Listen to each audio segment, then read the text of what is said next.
Oh, shoot. I meant to make sure that my volume settings are set to this. Shoot, shoot, shoot. Yeah, okay. Alright, alright, alright.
Who's picking first? They're starting at 12. Oh, so Field Gates has got 10? No, it's 9. 9? Or just... She's 10. Okay.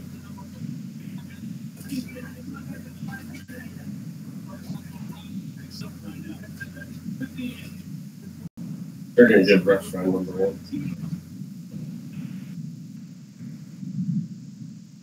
See, they're putting smart guys at the back. Oh.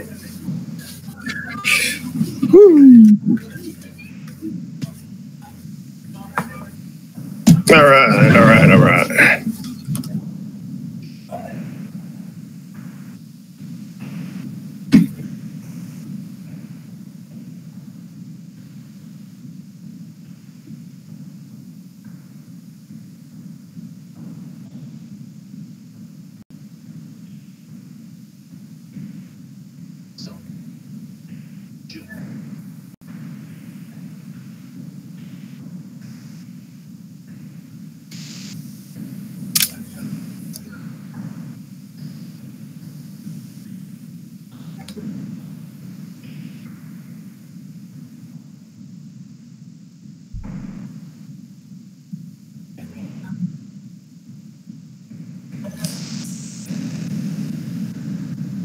You stream?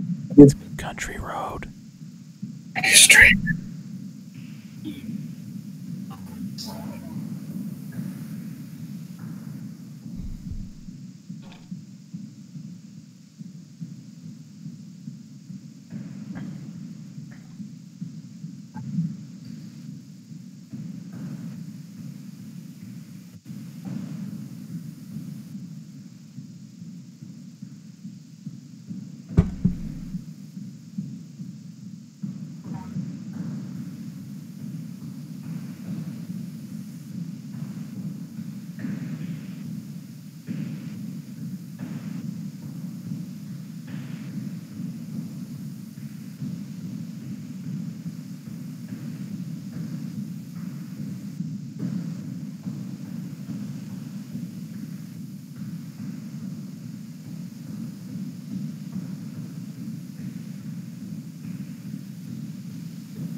Mm-hmm.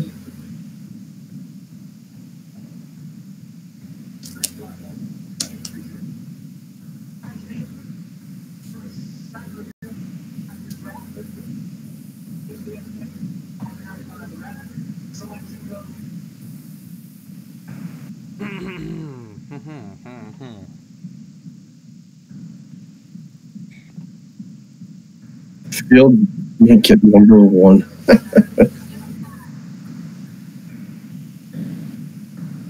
Man, if Field Yates gets number 1 or 2, look out.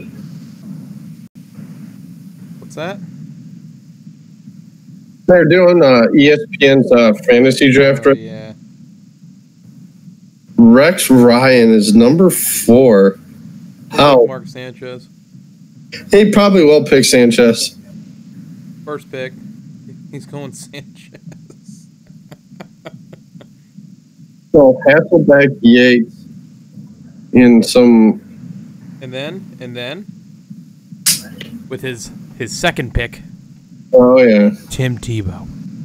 Woo.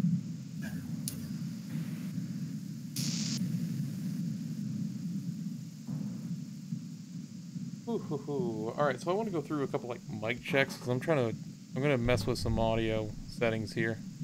All right. Field Yates gonna get number 1. It's all right if she gets number 1. She's taking Dak. Testing 1 2. Testing 1 2.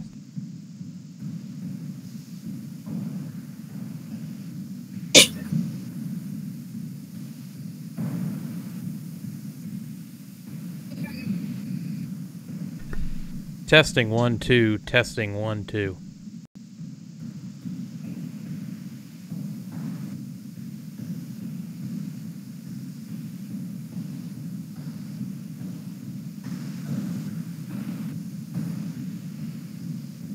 I gotta hear that back again. Mm-hmm. Oh, you're listening to it live on the pre-stream.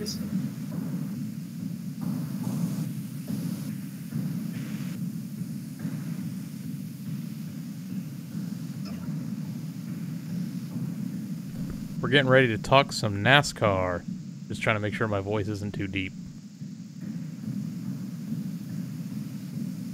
Getting ready to talk some NASCAR. Trying to make sure my voice. It sounded good right there.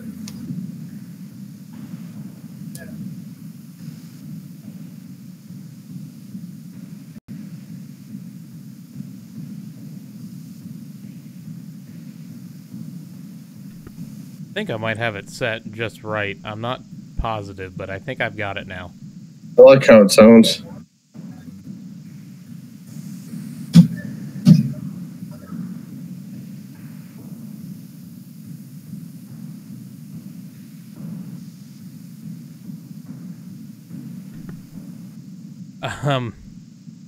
Tony, I think the chances are pretty good being that Danica doesn't race anymore. She's completely retired, which means we got a good shot of getting episode 1 of the football podcast aired before she wins a race. Your best bet would be to do it this weekend sometime. Well, we got a weird scenario coming up. Because after this race, we're off till Indy? No, we got Darlington. After Labor Day week. Yeah, after Bristol, it's I think it's Indy. And they're off. No, it's Darlington. Off this next week. I swear it's Darlington after it goes Bristol, Darlington for Labor Day weekend, and then Indy on the 9th. Well, next week's only the 20th. Or, the 20th. August 18th. Bojangles 500, September 2nd. Brickyard, September 9th. All right, so think of that gap, Ryan. 18th to the 2nd. Yeah, but they're off a weekend. So they're off after Bristol for a week. I don't have a calendar in front of me, so.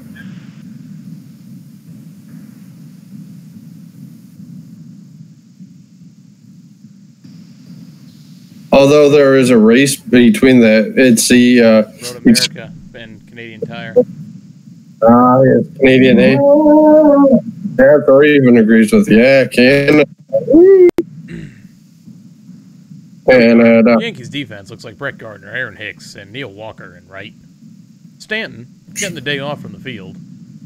The infield, Miguel Andujar, Didi Gregorius, Gleyber Torres, Greg Bird, and Austin Romine behind the plate. Susan, this Yankee team coming in.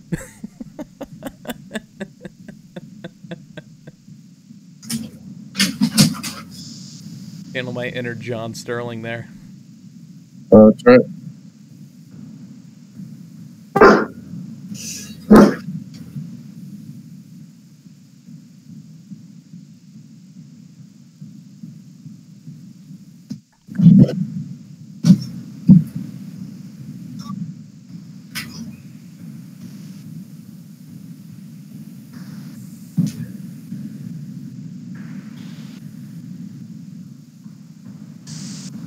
J Hat pitching.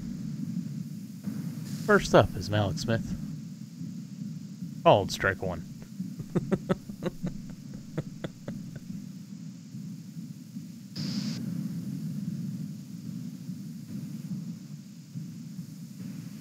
That's the one nice thing about the Yankees playing the Rays. Mm-hmm. Is I don't have to turn on at bat because it's blacked out, so I have to watch it on the local channel, which means I'm not taking up any like Wi-Fi or anything. Did you see that picture of the tweet up, by the way? Yeah, I saw it. Dude, I'm barely showing. There's my glasses. Like, hey there. Dude, Ben Wallace, man. How cool was that? Little hands for a big man. Oh, yeah. He was cool as hell. Al Unser Jr. was cool. Meeting the Lap Traffic podcast. I know we're going to get into that here, so. But awesome times. Ben Wallace was cool as hell. Wonder if I can.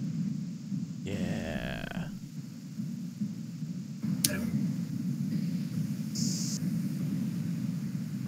Yes.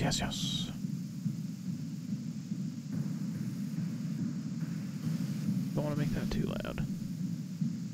Perfect.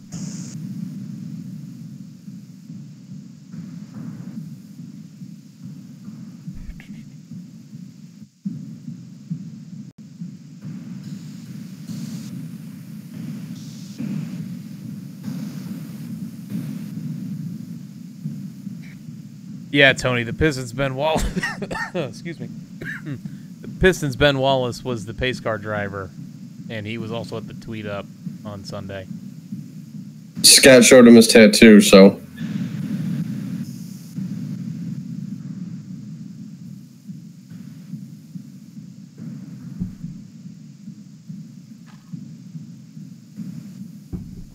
If you paid attention more, you'd know. Exactly.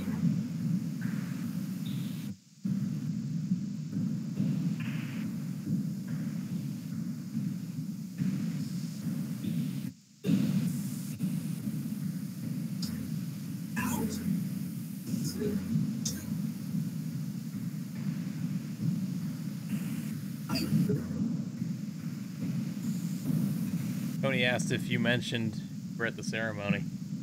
I did. Actually, that I was going to wait to the show to start talking about that. Yes. All right, well, so let's just get in the show then. All right. Woo. If I bleed tonight, if I am sad tonight, I don't have a job to find. And if I work tonight, if I'm so tired tonight, I'll fall asleep when I'm home. Ladies and gentlemen, welcome to episode 38 of the Loose Lugs podcast. I'm your host, AJ. With me, as always, back from Michigan International Speedway, Double R, Ryan Rencola. Ryan, how was the race on Sunday? AJ, man, what a great and fun afternoon at the racetrack. I know we've been seeing a lot of people saying that the race was not entertaining.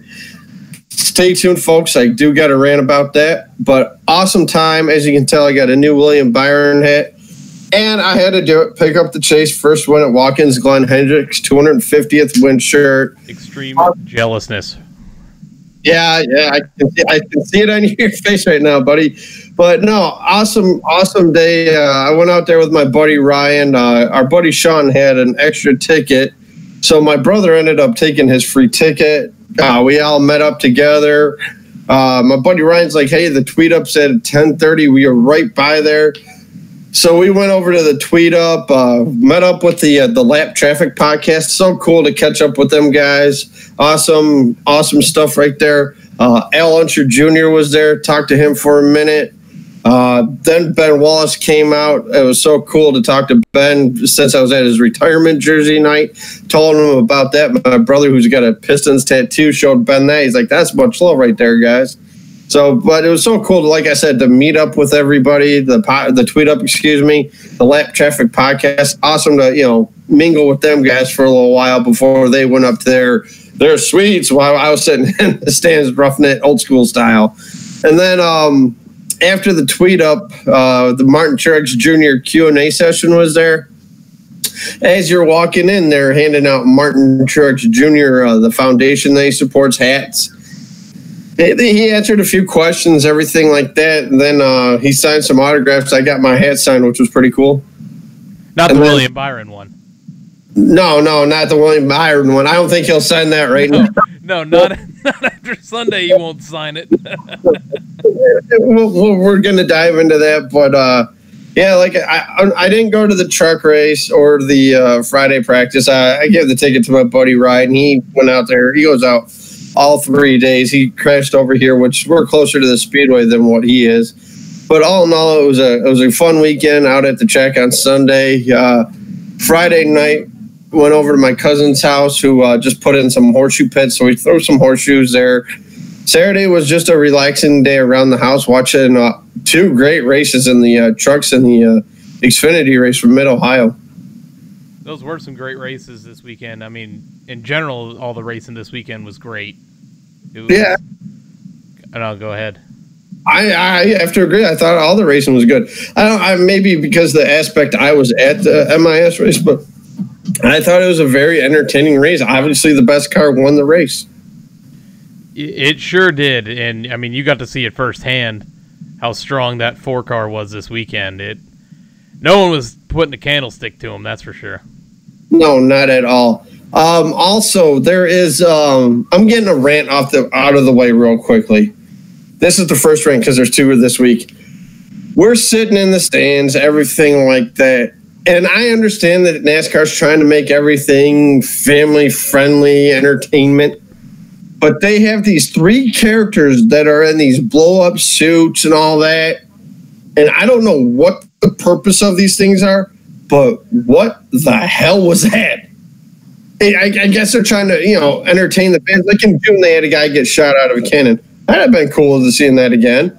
But they have these people dancing around in these things with the music playing. It's like people in the stands are like, what the hell is this? There are people throwing crap and yelling obscene gestures. And I'm like, yep, bathroom break. Wasn't one of them dressed up as Dale Jr.? Yes. One of them was like I saw the picture on Twitter of that one. Yeah. Oh, man. Maybe you can help me out, AJ. I don't know. I understand they want a family-friendly environment, but come on. It's for the kids, man. It's for the kids.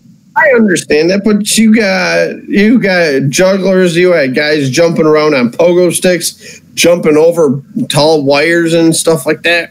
There's your kids' entertainment right there. Ryan is all for the kids. I know it's all for the kids, but come on now. No, I'm saying you're all for the kids. Oh, I am all for the kids, but still. NASCAR PG era is what Tony said. Hey, amen to that, Tony. I have to agree.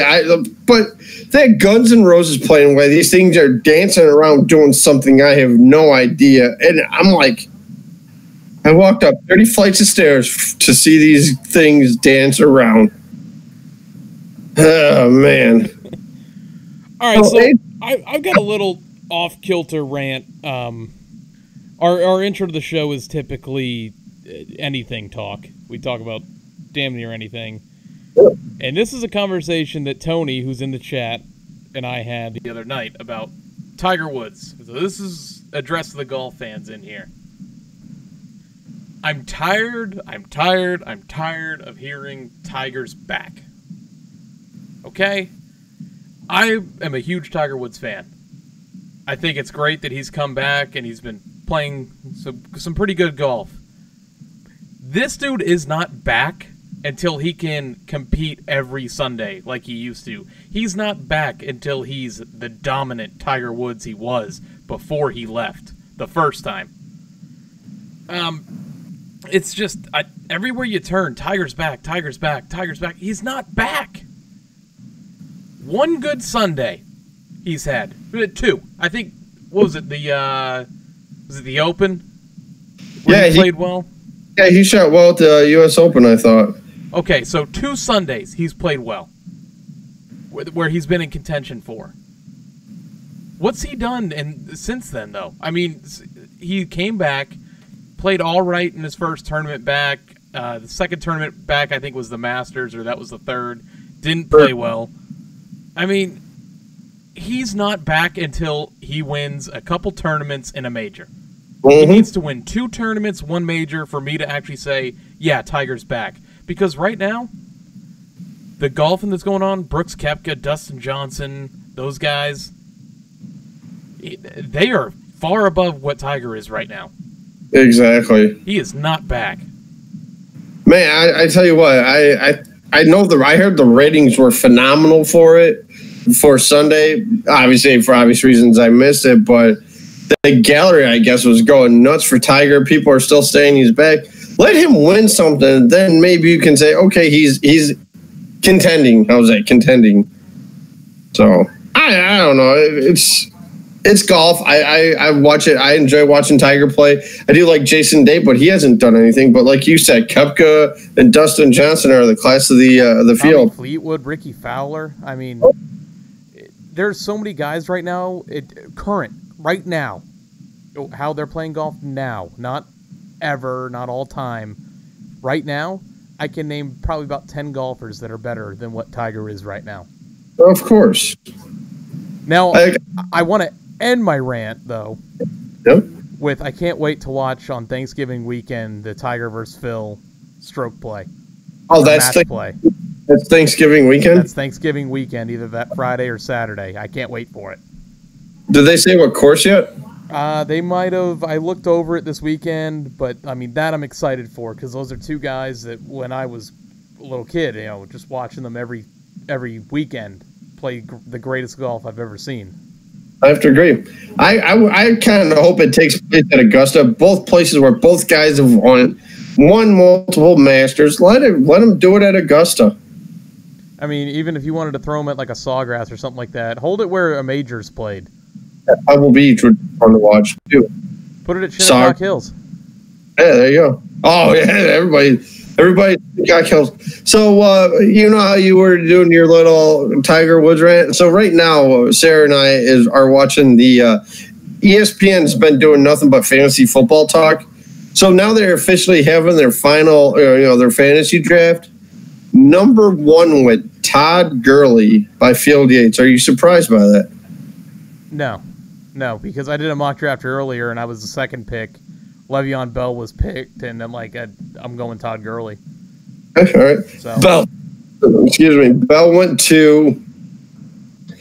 3 went David Johnson. 4 went Zeke. Let's see here. I'll tell you who went 5 here in 1 second. Then I'm interested in fantasy football. I know we got a lot of people that play. Oh, Kamara went 5, and 6 is on the clock. So, well, Ryan, I think we've done enough banter that is un-NASCAR related, not NASCAR related, not un-NASCAR related, but not NASCAR related. Let's break down this weekend we just had with the Xfinity, Trucks, Cup. Let's get into some gas and go. Right.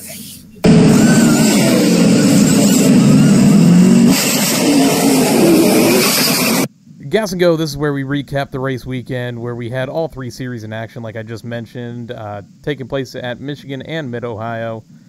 We had the right sound effect this week. Thank Right. God. And I named it the right thing, as what it always is. So we had the Camp World Truck Series at Michigan. Ryan, you were supposed to go to this race, and you missed a hell of a race. I watched the entire thing on television. I told Sarah, I'm like, I wish we had went to that, but what a finish. Brett Moffitt, Johnny Sauter, final lap. The draft looks great at Michigan with the trucks. Yeah, Brett Moffitt passing Johnny Sauter at the start-finish line for the win. The best part to come of this is we got a little bit of a wild card now in contention for this championship with Brett Moffitt because he's now matched Johnny Sauter with 4 wins on the year. And I told Sarah after the win Saturday, that was my pick. Put me down, Brett Moffitt wins the championship. Write down 7:41 on August 14th, Brett Moffitt will win the championship in the trucks. I'm still taking Sauter, man. I'm still taking Sauter. There's just the interview after Sauter, it's like I forgot who the pit reporter was. He was like, yeah, you thought you could have run a different line. Well, I thought I was in the right line to win the race, and obviously I didn't do it. Like, he just sounded so deflated, though. But, man, exciting finish to a great race. I like how in the chat Tony just called you out for the bold move. Let's see how it goes. Hey, Tony, David Johnson. Oh, man. Oh, there's an inside joke to that not everyone's going to know about. But needless to say, if I ever have a first pick, please, Ryan, don't tell me anything about my first pick. Oh, I won't. But needless to say, guys, last year, week 1, over at Tony's house, watching Lions Cardinals, Tony's Big Money League, David Johnson goes out for a pass and doesn't get up. He got up, limped off the field, and I said something. I'm like, watch, David Johnson's hurt. Did it a couple of years ago with a Mine Green, and Tony's cursed me ever since. That is why in any chat that we're in, Ryan is nicknamed the Curse of Ryan. That is right. I'm still Ryan. All right. Still Curse of Ryan. This was just besides Sauter and Moffitt. I mean, Sauter is he's peaking at the right time again. I know we went through a tough summer stretch for him, but the last couple weeks he's been in contention for wins. A couple guys that were in contention for this win was Stuart Friesen and Grant Enfinger. I want to touch on Stuart Friesen too with that last pit stop. I know we're going to jump into it, but illegal fueling of the car because the gas man put his hand on the car and gave it a little push is why they called it illegal fueling, because the fuel man can't touch the car or truck after he's done fueling the car. BS rule, if you ask me. I hope they change that next year. He had one of the better trucks of the day. You know, I didn't see the video. I actually listened to this on Sirius XM.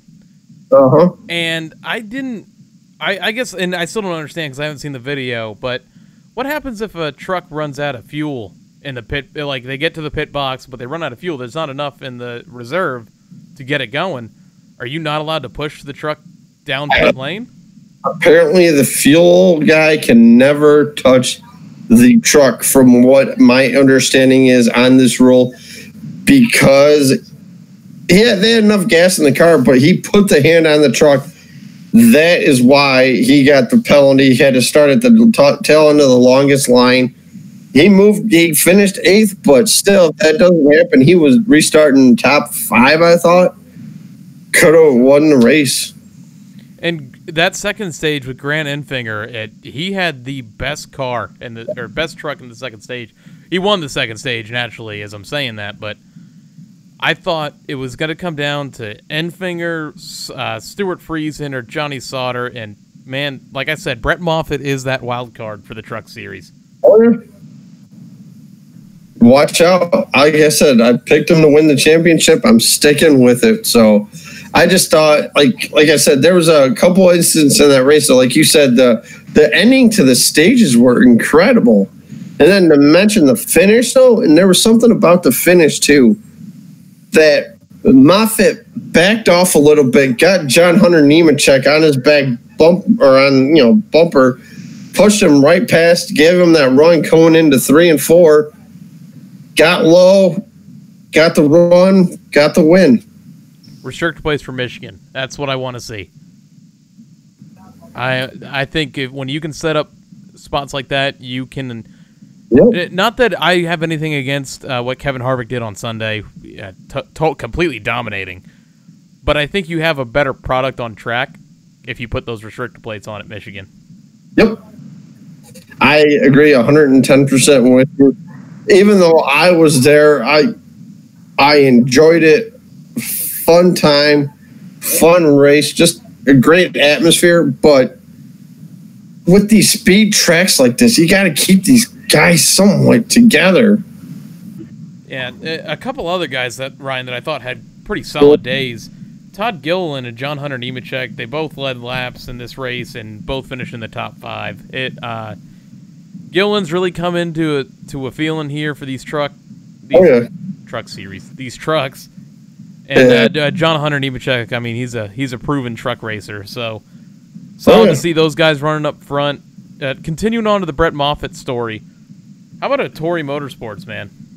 Oh, no kidding. Patrick is in our chat, and maybe he can comment on this a little bit with us. Does it not have a Furniture Row feel to it? A little bit. I mean, Brett Moffitt in these last couple weeks has been just as fast as the top 5 competitors, and he has 4 wins on the year.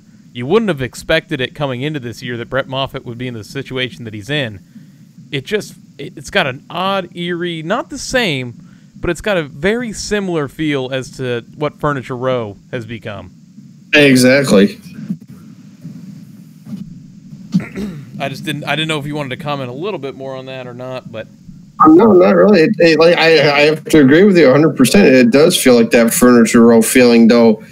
I mean, the only thing that issues with Moffitt, though, is the sponsors. I guess he doesn't have sponsors still, having problems with the sponsors. But hey, if you've won 4 races in the year, doesn't that say, hey, let's sponsor this guy? Let's sponsor this guy. Yeah, and every race it seems that Moffitt's in, and this was when he was running part-time last season. He's always in contention. He can take whatever truck he wants and drive it up front. Patrick said, been a fan of that 16 truck since Ryan Truex ran it, and of course, the Go Ryan shirts last year with the 16 truck, Ryan Truex. I like that. That was a cool shirt right there. Now they have one for the 11 that he runs now. Yeah, he's been running good in the 11 car, by the way, in the Xfinity Series. That he has. So I feel like it's kind of got a Furniture Row feel to it. A little bit. Your stage winners in this one: first stage, Stuart Friesen; second stage, Grant Enfinger. Your race winner, as we mentioned, Brett Moffitt. Your top 5: Brett Moffitt, Johnny Sauter, John Hunter Nemechek, Noah Gragson, and Todd Gilliland.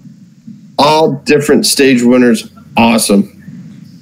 Some notable finishers here. 8th place was Stuart Friesen after that issue on pit road. 10th place was Matt. How about this run for Jordan Anderson?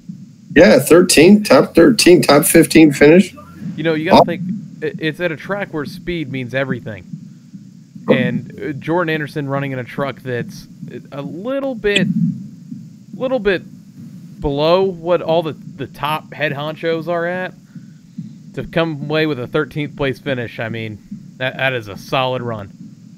And definitely what I've noticed, too, about this race compared to Sunday is the draft affects these trucks a lot. Like, you get a run, you can make the pass, like, with the win right there. And there was other passes throughout the day. Enfinger was drafting a lot. You know, Ben Rose, all these guys were drafting. Austin Self in the 22 truck, he was drafting guys. He would get by guys on the bottom side. It seems to me that in the trucks compared to the Cup, that there's multiple grooves for the trucks, but in the Cup, there's only that one groove. It's widening out a little bit, but I don't know. Hopefully they do something about it here. Agreed. So, your standings following Michigan: Johnny Sauter, Brett Moffitt, Noah Gragson, Justin Haley, Ben Rose, Grant Enfinger, Stuart Friesen, and Matt Crafton. your next race is Bristol this Thursday, 8:30 p.m. Eastern on FS1. Oh, well, Fox. Is it on Fox or is it on FS1? It is on Fox. You sure about this? I am 100% positive. You're gonna make me look it up now. Hey, here, I'm on the NASCAR schedule. Here. I don't know if you can see that. I see the Camp World Truck Series part. I just can't see Yeah. the schedule Is of it- it. You are right. It is on Fox. Very good, Ryan. No one a lot better than I did. Yep, the only race this weekend on network television from Bristol. It's a shame. Is Fox trying to say something here to NBC? I don't know. It all depends on how long this has been planned for. You know. Touche. Moving I know. on. I know Harvick could be in the booth too, by the way. Who's gonna be in the booth? Harvick. And Phil Parsons' kid's running in it. Oh, really? Yeah, he's driving, I think, the 15 truck, if I remember correctly. That is very cool. Definitely cool to see him. Yeah. So we got the Xfinity Series from Mid-Ohio. The one race this weekend that wasn't at Michigan. And Justin Allgaier passes Austin Cindric with 3 laps to go to win Mid-Ohio. And I gotta say, Austin Cindric was the class of the field on Saturday.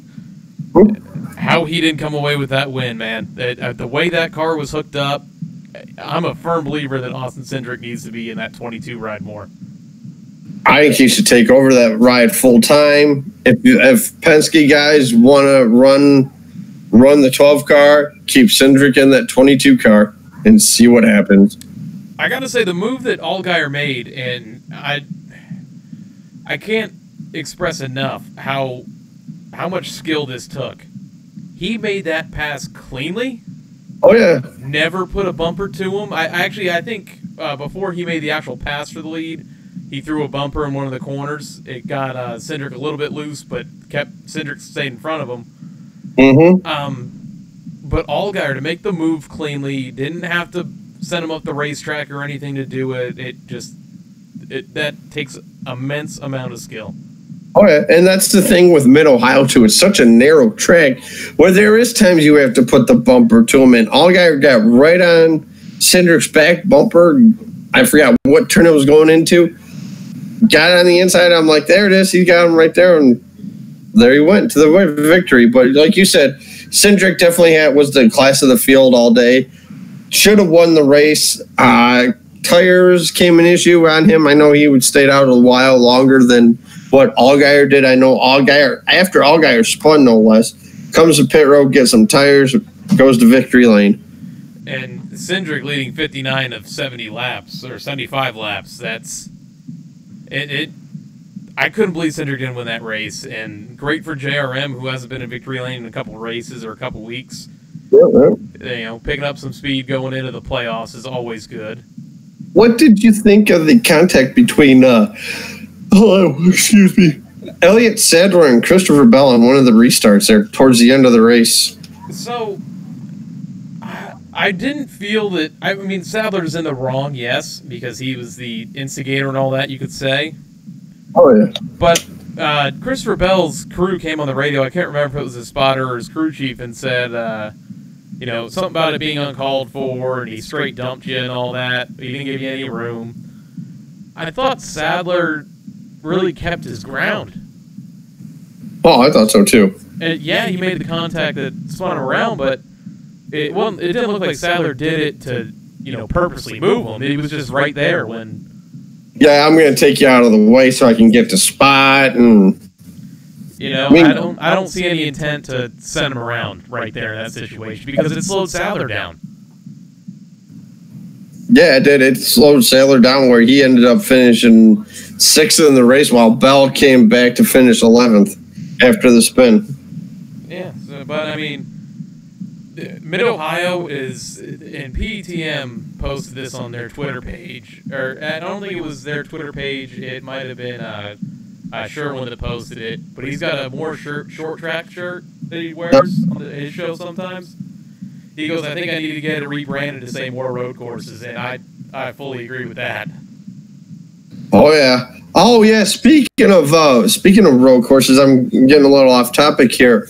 We're at the Roush signing on Thursday, and it's myself, Sarah, and my buddy Ryan. My buddy Ryan asked Trevor and Ricky, are they looking forward to the Roval? Ricky Stenhouse is like, it's going to be, what did he say, a disaster? Or he's not looking forward to it? So, interesting comments right there. So, I don't think you were supposed to say that. I'm kidding. I'm kidding. Yeah, whatever. I mean, we meet the guys, we ask them questions, and there we go. So, I was just messing with you, man. I wasn't being serious. Inside information right there. Yeah, that's right. I don't know why, but it might just be on my end for you. It just sounds like you're muffled. Really? Yeah, it would sound like you were muffled every time. Like if you talk when I'm talking, on my end it sounds like you're muffled. I'm not sure, but I'm trying to cut myself off when you talk, so this way I can hear you. I see. But yeah, like I said, they don't seem too happy about it, so to speak. So that's what I'll say. I've already said it's going to be a disaster. Oh, yeah. I'm sticking with my disaster comment. Oh yeah, I don't blame you. Speaking of disasters, Tyler Reddick continuing his rough stretch, finishes 31st, and he took a crash in this race. Yeah, that tire came apart. I'm surprised he was even able to get back to pit road. I mean, he had help from the safety truck there because it was crash damage with the tire coming out. But he could still go. How he was on the curve right there, he couldn't get any traction, so they had to come around, push him around. And even NASCAR's like, "Hey, all right, we can get him out." Pushed him out. Tower came, pushed him along as if he ran out of gas. Hey, but they that truck or that car, excuse me. This is such, and I said this a couple weeks ago. I wouldn't worry yet, but if it happens in a couple weeks still. That's when I start worrying, and I gotta say it's gotta be full panic mode in that number 9 Xfinity Series team. Yeah, well, their cutoff race is Vegas. Well, their race to get into their first race of their playoff starts at Richmond. Reddick's cooling off at a time where he doesn't need to be cooling off. Is just what I'm getting at with this. Teams that are getting hot right now are the teams you got. Guys like Reddick's falling off a little bit. Exactly. I lost my track in there. I totally skipped over this as I'm looking back through it. How about Justin Allgaier's burnout through every turn in Mid-Ohio? That was so cool to see. And it was cool, too, because you see people running up to the fence. They're like, hey, did a burnout by us. All right. I didn't so much look at the fans. I looked at all the cars when he would spin around that he almost hit. Oh, yeah. You might hit. Look out. What a race version that was about to be. When Allmendinger won at Watkins Glen, he went right over to turn 1 with that runoff and started burning it out there, which was cool. And that's what that reminded me of right there. Well, they mentioned it during the broadcast. Allgaier's not really known for a road course racer, but he got his first shot, I don't know how many years ago. And he was actually beating guys like, your Scott Speeds and your typical road course ringers. So road course ringers, so he's got to be he's got to be in the conversation every time they go to a road course to be a winner for the Xfinity Series. They got a road course coming up here in a couple weeks too. At Go Awesome Bill. Yep, Road America. A guy who came on strong at the end of the race, Ryan, was, in fact, Ryan Truex in the number 11. It was either going to be him or Hemrick, I thought, that were going to get to the front. Yeah, both good. I thought so, too, but that wasn't meant to be. But, yeah, like we mentioned earlier, though, Truex has shown he can run in this series, though. Taking a little bit to go get there, but, hey, good machine, good equipment. Look what the kid can do. Yeah, he's been running very well since being in the Xfinity Series. Yes, he has. How about Same with Matt Tiff. Matt Tift as well? Yes, sir. How about no Cup drivers being in any of the races this weekend? I mean, naturally, Mid-Ohio, you're not going to get any Cup guys in it, but not even in the truck race was there any Cup drivers. And it equals good racing. Yes, it does. I think you got some Cup guys this weekend in the Xfinity. I'm not sure about the truck. Truck Series, Kyle Busch is participating, I do believe. I thought Pocono was his last one. I got the entry list right here. I thought I saw, because I was going to go with Ryan Preece when we go to the white flag. Ah. But I couldn't because there was somebody already in the 18. Yes, sir. Kyle Busch is in the 18 this weekend. He said he was done with the trucks. Oh, I might have went too far a page. We're jumping around here a little bit. Mm-hmm. Or no, he's not. He wouldn't be in the 18. That'd be Noah Gragson. I was looking at Xfinity Series when I read that. Ah, nice. And I don't see who's driving his truck this weekend. But regardless, he is in the Xfinity race at least. Oh, Kyle? Yeah. I figured he was. He runs good there. Chasing 200. Mm.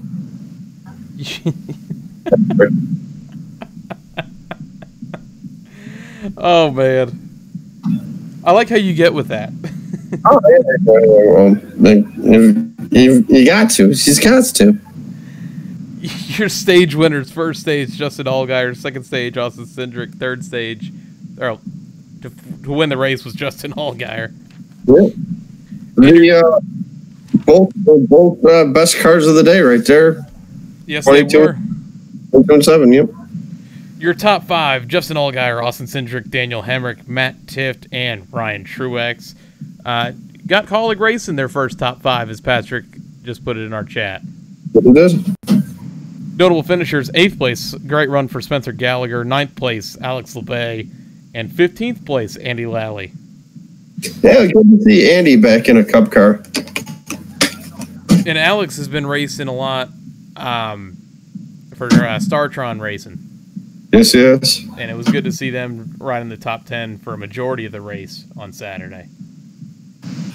Yeah, I'm going to give a shout out here. Hold on one second. Oh, I just lost it. Hold on one second. To Kyle Benjamin again. I think that kid's got a bright future ahead of him. He finished, I do believe, let me see here, 13th. Finished top 13, so. I don't know about you. How was it they had Brendan Gaughan as the in-race reporter while he's in the race? I thought it was weird that they didn't pick somebody else that has got. I mean, Brendan Gaughan's got a win on a road course. What was it, Road America that he won at? I think so. And he's not known though for his road course race, and that's why I'm shocked that they had Brendan Gaughan as the in-race reporter.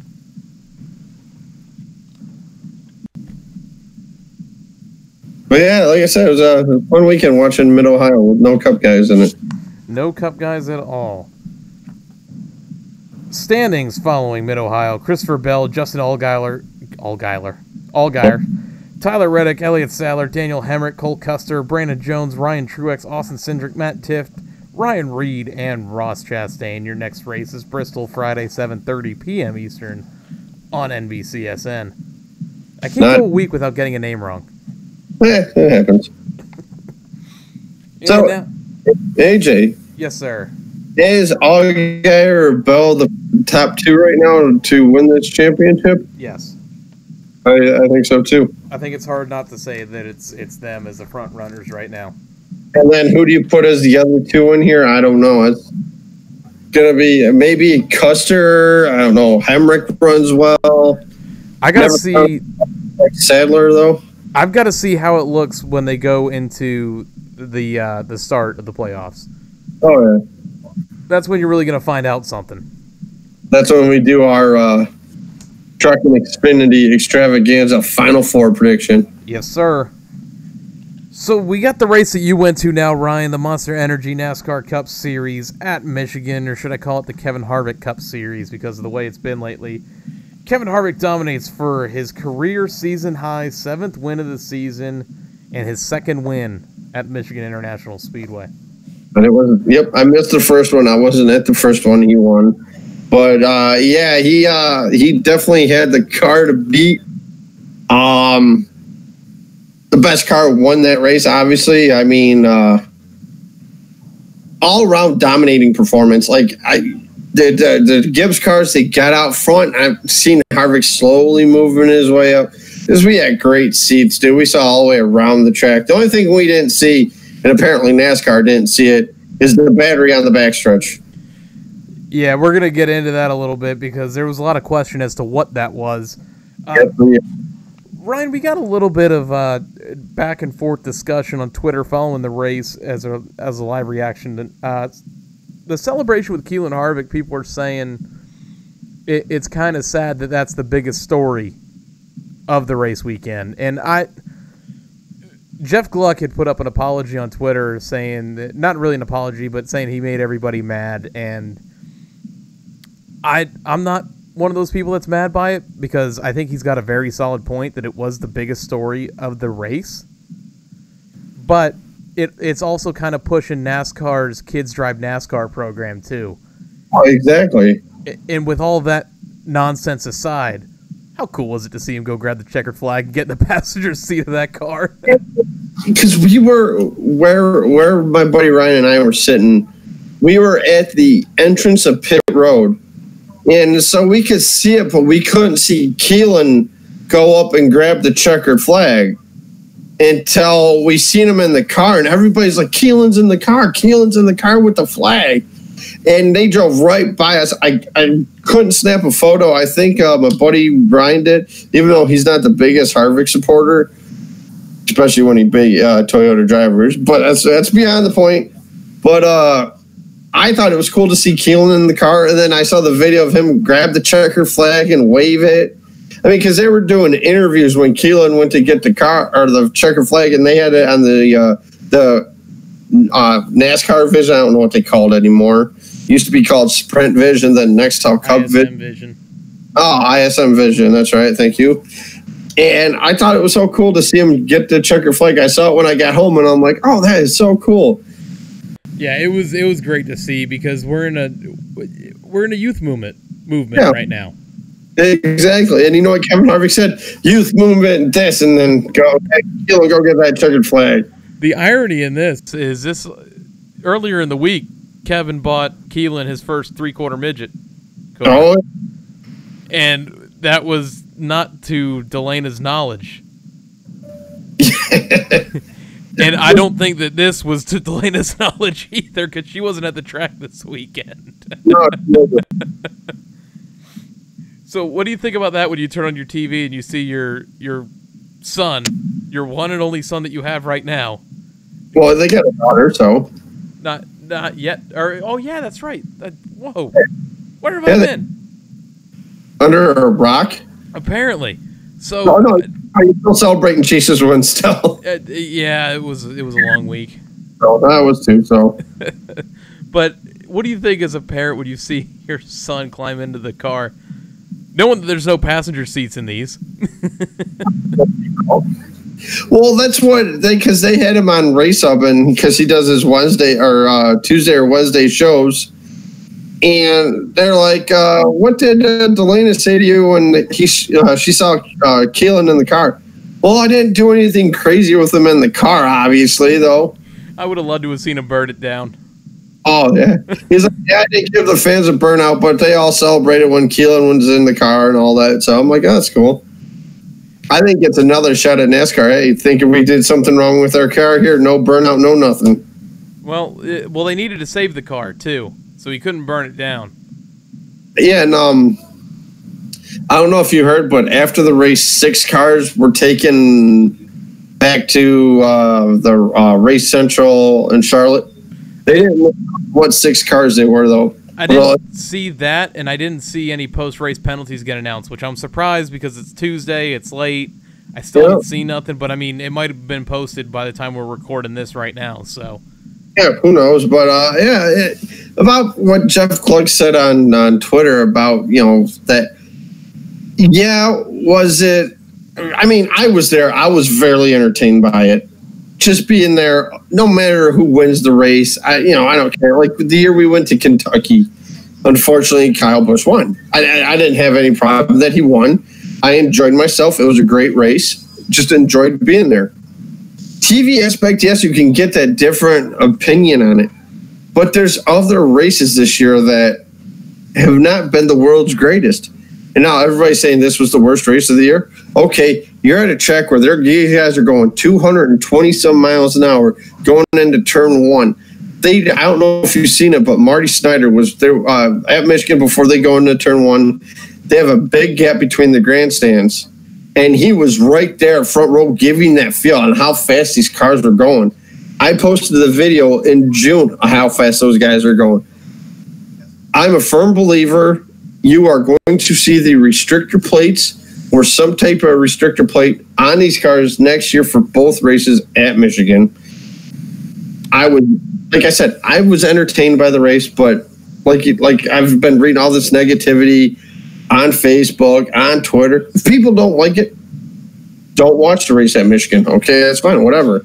But like I said, you're going to see the restrictor plates on these cars next year at Michigan. Well, I'd be shocked if they don't put the restrictor plates on these cars. I mean, last week it came out that they're really looking into using the All-Star package in 2019 as part of the Aero package. I really think that it's going to get implemented at Michigan for sure. Oh, I do too.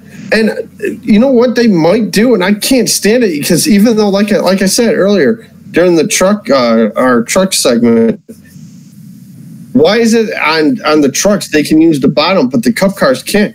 You might see them put that PJ 2, 3, 1. I knew they did the tire dragging across the turns. At least they said they tried to do it a little bit. Yeah. Before they got there on Friday.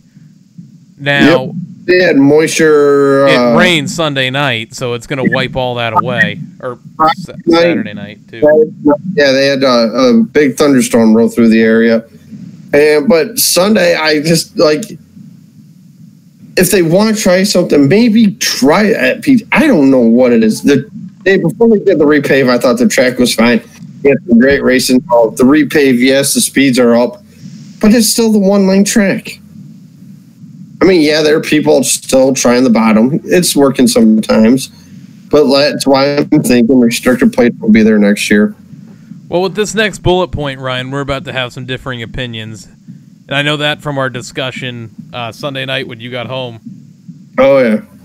So the incident with William Byron and Martin Truex Jr. Now, for those that didn't see it, William Byron gets loose. I don't know if a tire went down or whatever. He was just loose. Gets into the quarter panel. Martin Truex Jr. Sends Byron into the wall. Truex, what a great save to downshift and get out of the wall get away from the wall before hitting it. Had some choice words to say on the radio after the incident. Did Martin Truex Jr. Oh, he did. And this is where we have differing opinions. Ryan, you are a William Byron fan. I'm a William Byron fan. We talked about this Sunday night where I said I think that Truex had a point in getting pissed off with Byron. There's nothing you can do when a guy gets loose. That is my gripe right there I have with Truex.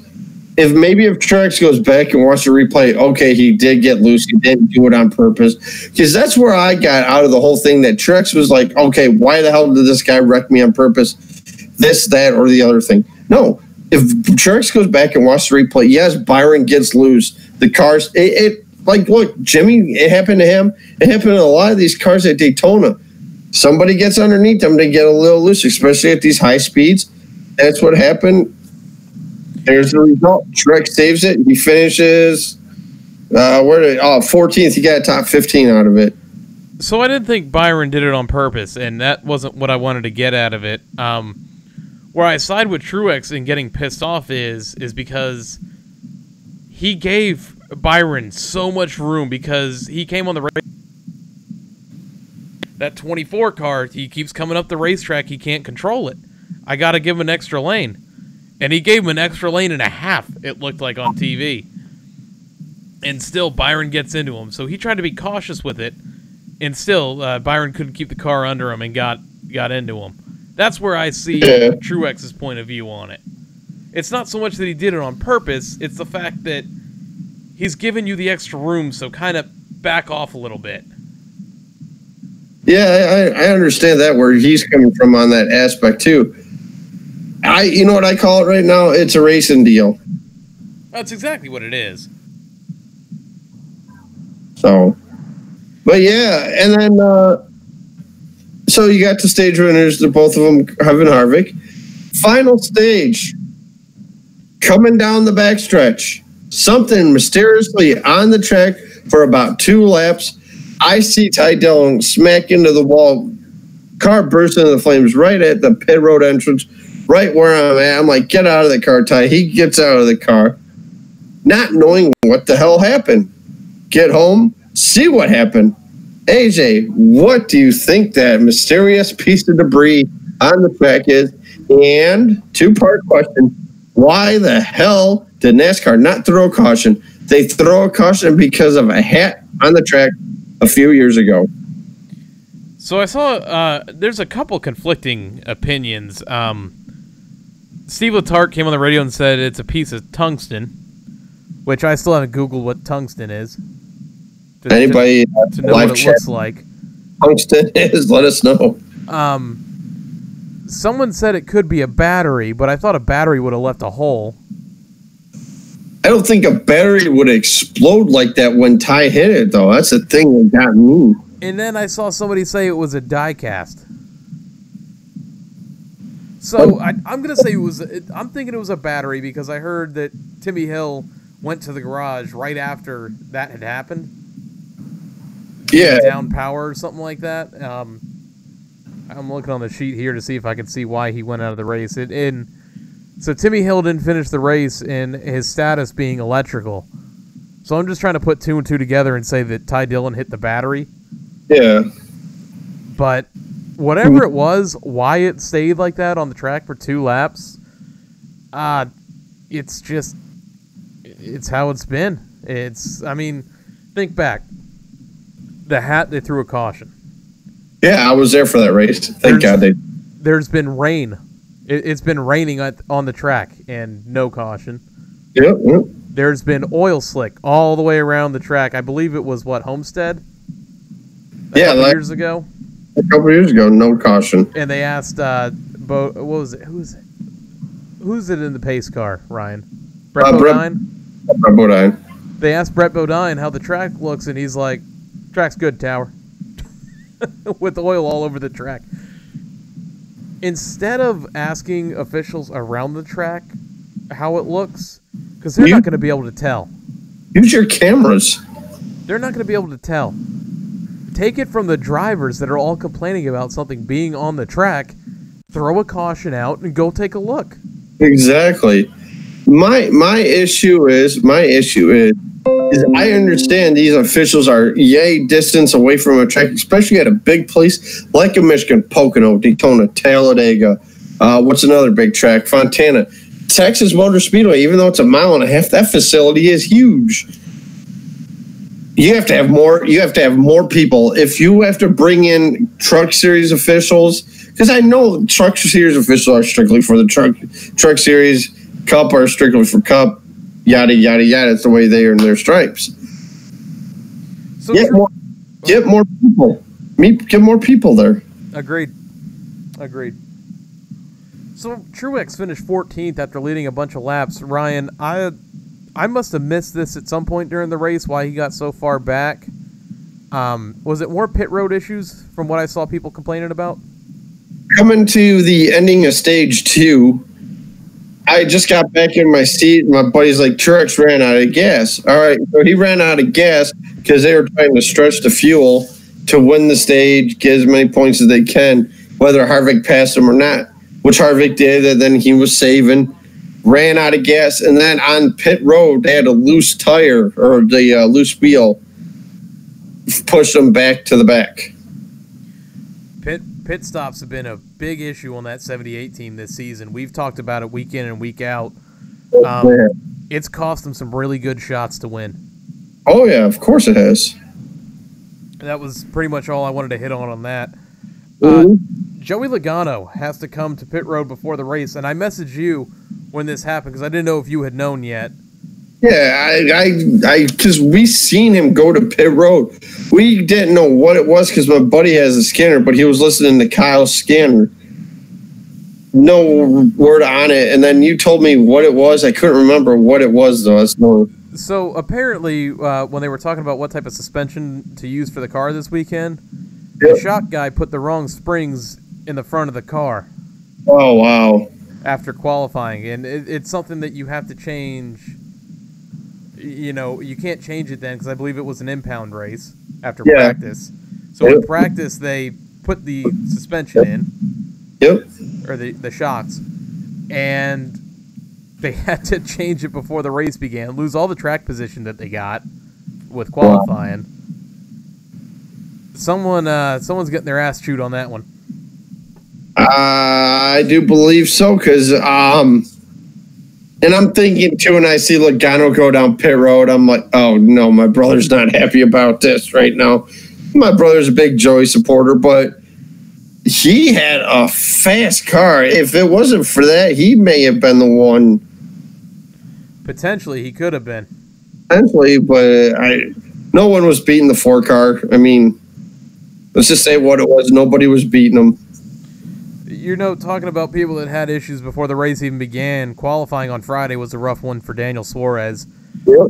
Gets loose coming out of the turn, right in the wall. Yeah, you had messaged me that, and I'm like, because I was over at my mom's helping her out with some stuff around her house, and yeah, unbelievable. On a track where Suarez kind of called a shot saying he was going to win. Yeah.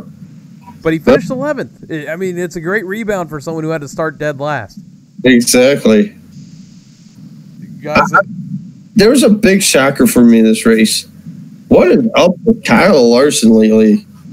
Goes there, won 3 in a row, not even the top 15 this race, not even up front for that matter, and unbelievable. Yeah, isn't it crazy that that it is a guy who's been so dominant there just couldn't get any momentum going for him? None whatsoever.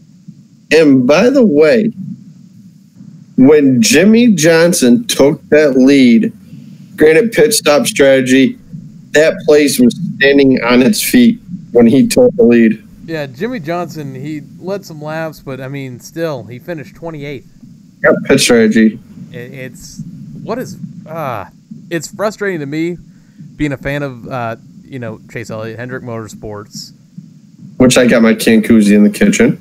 Hendrick Motorsports can koozie. Did you find your Byron one? No, it's probably long gone. You should have checked while you were there. That can koozie got a little loose and hit the 78. So it's frustrating to see what's going on with that 48 team. Yep. Hopefully they can rebound this weekend at Bristol. He runs good there. They ran good in the fall race. I mean, I mentioned in Chase, that car, and I've told you this, it was junk off the trailer. It was junk in practice, junk in qualifying, junk in second practice, junk during the race, and somehow finishes 8th. Ninth. Somehow finishes 9th. Okay. Yeah, the first, no, excuse me. I take that back. Austin Dillon got a blind squirrel, found a nut, finished 4th. There are a couple drivers that Ryan really doesn't like, and he's not afraid to show it on the Loose Lugs podcast. The fact is, I don't mind Austin Dillon. I really don't. But that Daytona win, I mean, yeah, he won it. Congratulations, but what has he done since besides Sunday? I still don't have a problem with how he won Daytona. I understand that. I understand you don't have a problem how he won it. I don't have a problem with how he won it either. I'm just stating the fact that what has he done since that win? Well, besides last weekend, what has Hendrick done? I had got a couple top 15s, top 10s.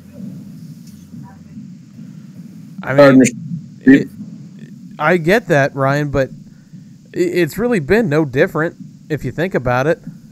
actually what has Chevy done as a whole organization. So, I mean, it's the only two drivers from Chevy to win this season. yeah. It's not like he's been impressive or anything, Austin Dillon, but Well, I still don't have a problem with how he won Daytona because you put yourself in that shoes. It's a Daytona 500. I'll put the bumper to you if I have to. I can tell you who won all three stages. I'll give you one shot at it. Kevin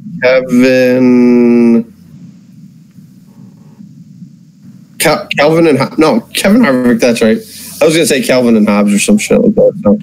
So stage 1, Kevin Harvick. Stage 2, Kevin Harvick. Stage 3, Keelan Harvick.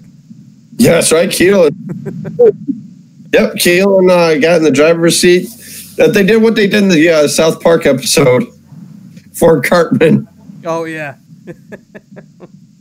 I have so many people that dog that episode of South Park.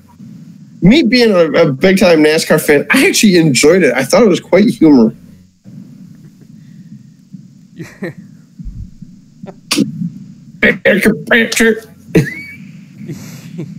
Your top 5 was Kevin Harvick, Brad Keselowski, Kyle Busch, Austin Dillon, Ryan Blaney. Poor day for Denny Hamlin to finish 8th. It kind of feels weird saying that it was a poor day, but for someone who qualified well at Watkins Glen and qualified well at Michigan, something got to go. Oh yeah, definitely. I'm not saying he should go. I'm just saying you got to think he's going to go at the end of the year. Speculation. Really? Where do you think he's going? Entire Rub will get into that.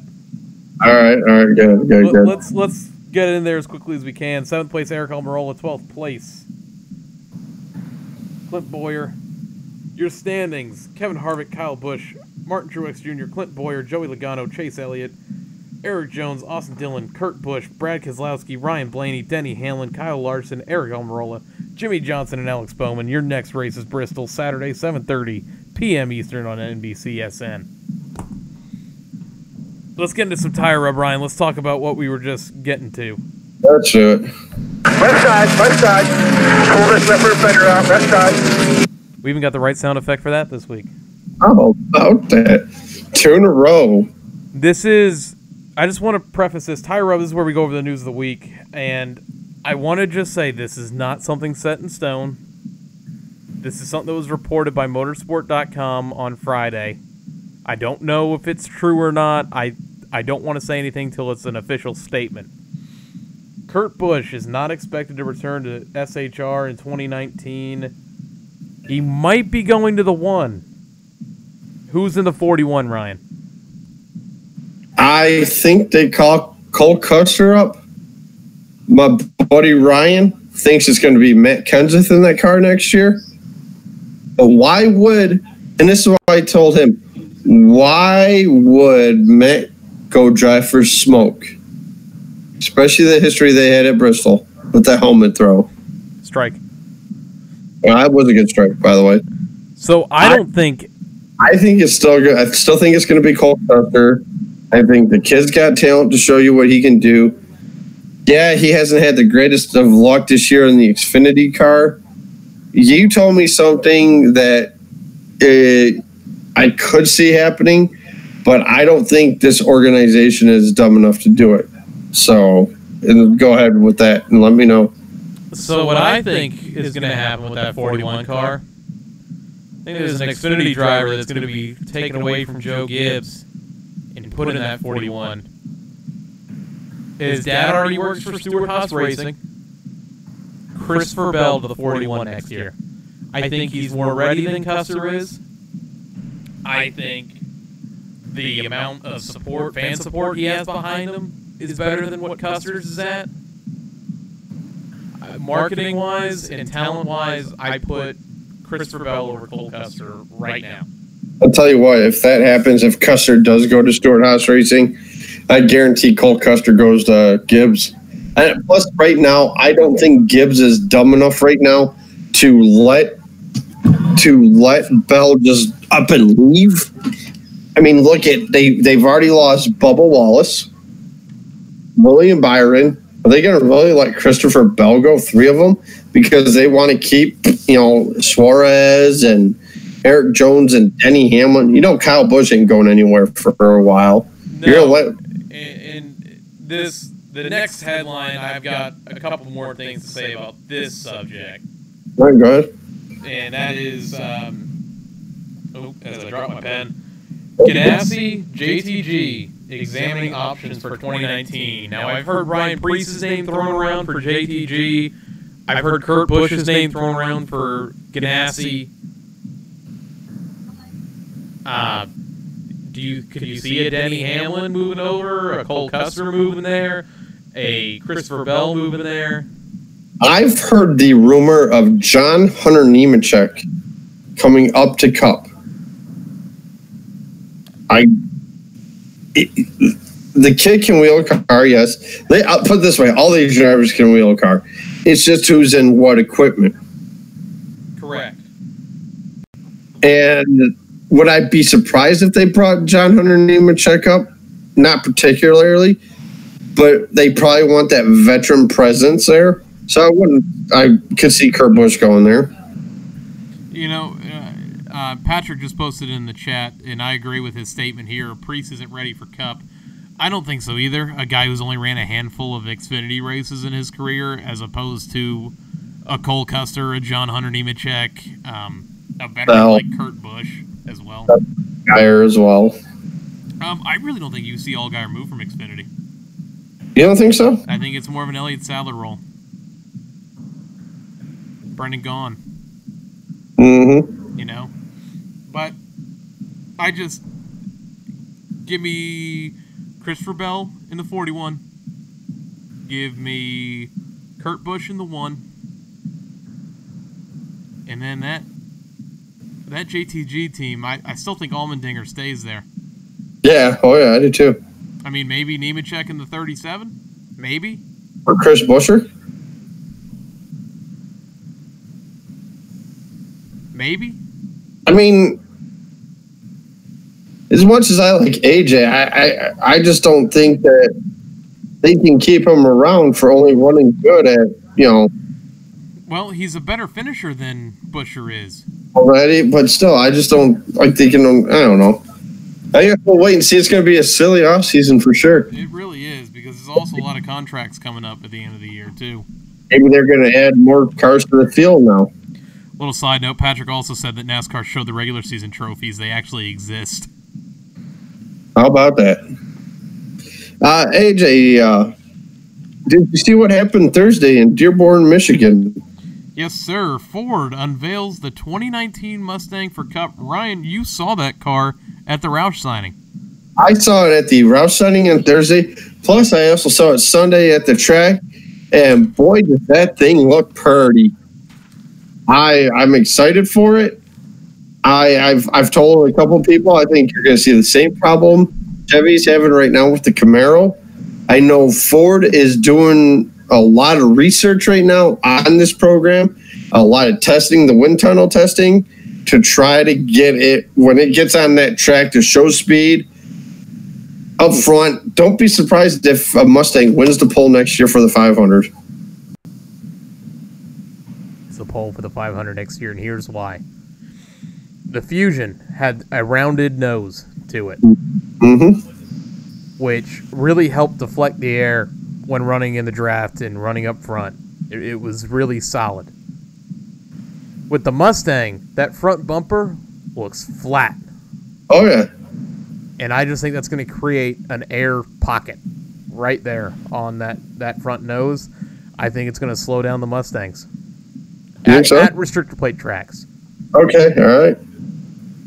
It'll be interesting to see, because, I'm thinking back here. Has the Mustang won a plate track in the Xfinity Series? Ryan Reed. Okay, Ryan Reed. That's right, Ryan Reed. Has anyone other than Ryan Reed won?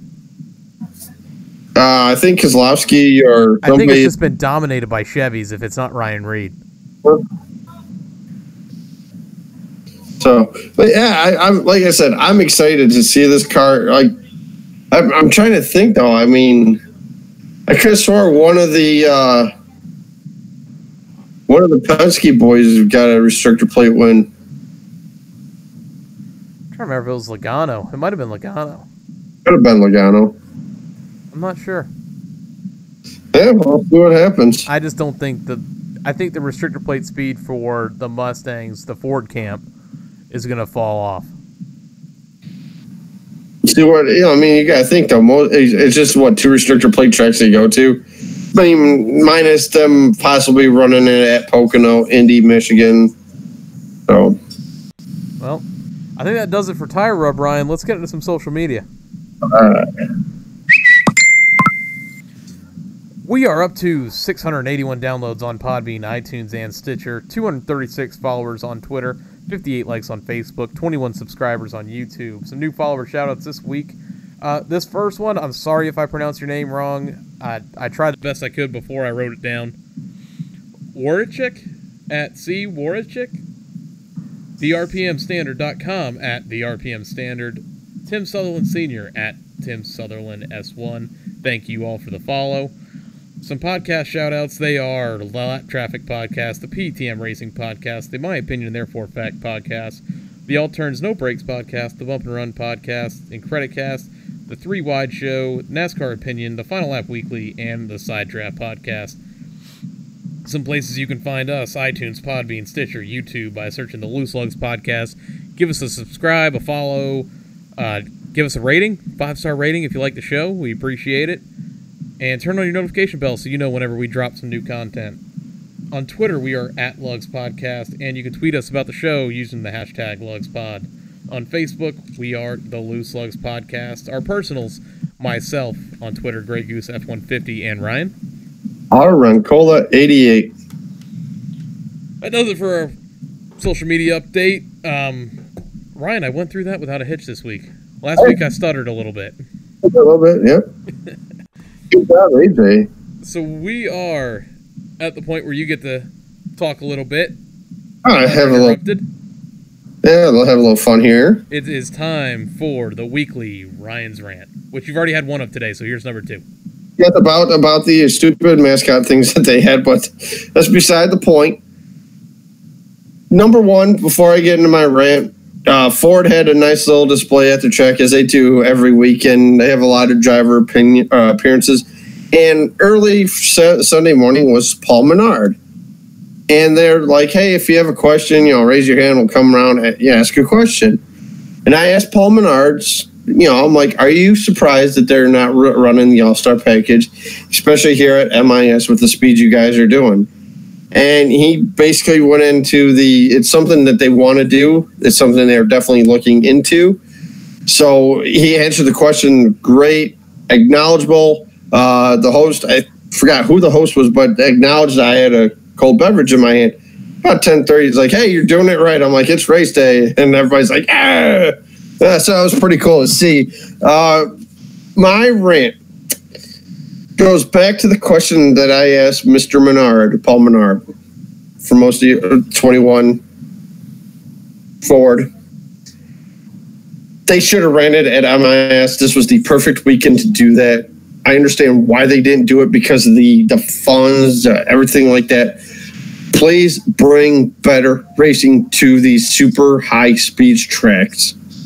Like I said, I had a blast out there. I can't wait to go back again twice next year, maybe somewhere different next year. But, oh, man, the restricted plates would have made that race, not saying 100 times better, but maybe 25% better. But please listen to the fans. I know you're starting to a little bit on this, on all these questions that people have. My cell phone service, actually, this weekend, actually not that bad because we got on the tram and I'm texting Sarah and I have my Wi-Fi on and I connected to the Wi-Fi and I call her and I'm like, I call her and I'm like, I connected to the Wi-Fi. Woohoo! 2 weeks in a row, we have a rant containing the cell phone usage at MIS. But it's working. They are working on it. There's not really much else to really rant about other than the fact that I wish there would have been the restricted plate this weekend. I know it's something they want to work on. And boy, these drivers are not ready for the Roval. Oh, I think I got a tear in my eye. I think you do too. Being a fan at home, would you have liked to seen the restrictor plate package, all-star package on the cars this past weekend at MIS? Well, I be put on these cars at Michigan. You kind of broke up right there. I said I hope if it didn't pick up, I'm just going to say it again. I really hope they use it at Michigan. It makes perfect sense to put it at Michigan. This race for the casual fan was a boring one. Yeah. For the seasoned veteran fans who have watched, since they were tykes, this racing's fine. It comes with the territory. But when you're trying to draw in new fans and make the casual fan pay money to go see the races, I think you need these restrictor plates on some of these tracks to draw that crowd. Not that Michigan is struggling for attendance. Believe me, that was a packed house on Sunday.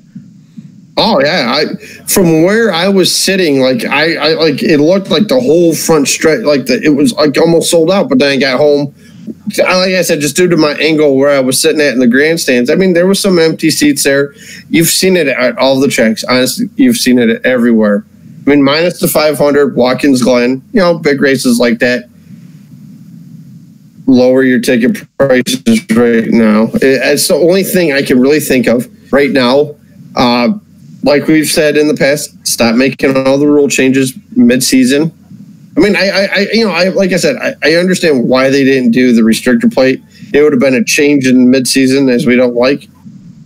Something got to be done. Agreed. Agreed. And I don't want them to use that PJ1 at Michigan. You hate that. So do you? Yeah, because I hate any doctoring that goes on to a racetrack. Uh-huh. I mean, the groove is starting to come in, the second groove at MIS.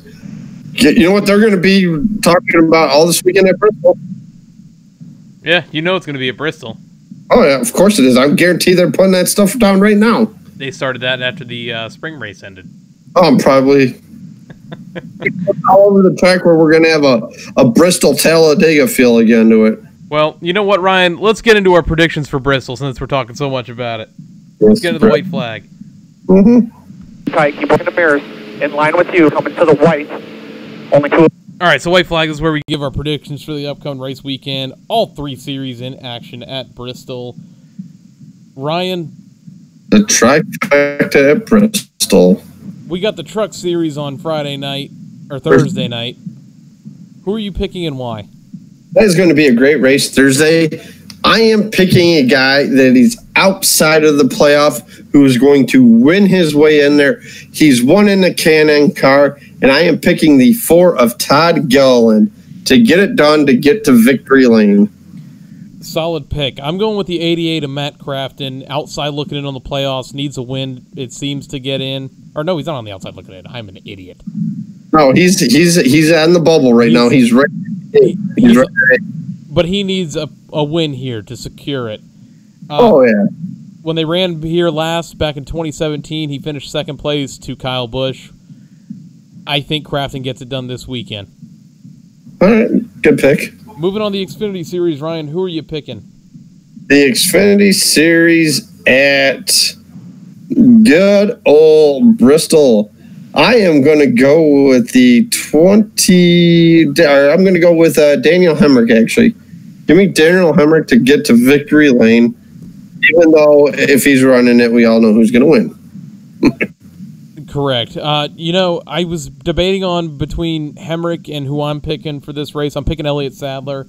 All right. I liked how Sadler looked back in the spring. He finished 4th. It seems like JRM's coming off a hot streak with Allgaier winning last weekend at Mid-Ohio. Look for the number 1 car, One Main Financial Chevrolet, to keep it going. All right. Cup Series, Ryan, who are we looking at? I'll let you go first because I know your picks and I can't say it. This one to me, I'm not going out on a limb by any means in saying this. I think Kyle Busch gets it done on Sunday. He was the winner back in the spring. one of the better drivers in the field at Bristol. My sleeper, Eric Jones. When you go through and you look at driver finishes and averages and all that, it seems like Eric Jones is always in the mix. And there's one driver who has a better driver rating at Bristol than Kyle Busch, and it's Eric Jones. Mm-hmm. So that Jones boy is my sleeper. I tell you what, I seen your pick of Kyle Busch. That's who I was originally going to go with. I am picking the guy who had the best car on that Monday race, and he should have won. He didn't win, but I'm picking the 42 of Kyle Larson to get her done, get in the victory lane, secure that spot in that playoff. And my dark horse, one of the Penske guys, I'm going to go with Ryan Blaney on the dark horse. Ryan Blaney as the dark horse. Yep. Sometimes I forget that he's with Penske. Yep. Because when I hear Penske, I think of Logano and Keselowski. It's been almost a season now, and it's hard to remember. And if I had to pick one of the big three to win, why not pick Harvick? He's been on a roll still. Knows how to get around fucking. Oh yeah. I hope I censored myself. He knows how to get around Bristol. I hope I censored myself. If not, I'm going to listen to it back and cut it out. Yeah. It's live, man. That was hard to not do. The wrong one. It's live. Oh, man. Whoops. Like I said, Bristol, it's just they're trying to make it a multi-groove track. Go back to the original one-lane track. You remember Earnhardt and Terry Labonte when Earnhardt spun Labonte out and won the race? Yep. I missed that. That's why I think I loved watching Mid-Ohio so much. It's a one narrow lane track. You got to put the bumper.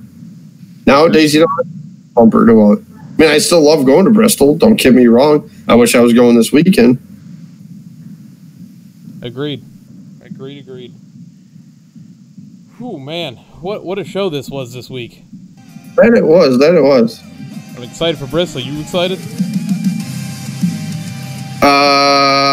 Yeah. You can say I'm excited for Bristol. One of the final Saturday night races. Yes, it is. And yeah, so let's see. After Bristol, it looks like they're off a weekend. Then they go to the Southern 500. So Bristol, Darlington, back to back. It's gonna be fun. Yes, it is. And then do a track I could care less about. Well, Ryan, till next week. Yes, indeed. Time to sign off. Why don't you hit everybody with it? Guys, if I met you at the racetrack, especially with the Lap Traffic podcast, AJ, your car's on the way with a special gift inside of there. So, guys, it was great meeting everybody at the track. Hopefully, we'll see you at the track sometime soon. Have a great week. Special thanks to Tony, Patrick, and everyone who tuned in tonight, even if you didn't comment and chat. We appreciate every one of you. Sorry for my little slip-up for those on YouTube that heard it live. I'm going to try to cut it out for our podcast on Podbean and iTunes. Oops, sorry. And have a fun race weekend, man. It's Bristol, baby. You just threw a pick in Madden. Find something to believe in and never give it up. I can feel that you're trying to take the win away. You can feel what I mean now that you're here. There's nothing to fear along the way. There's nothing I could say. Nothing I could say.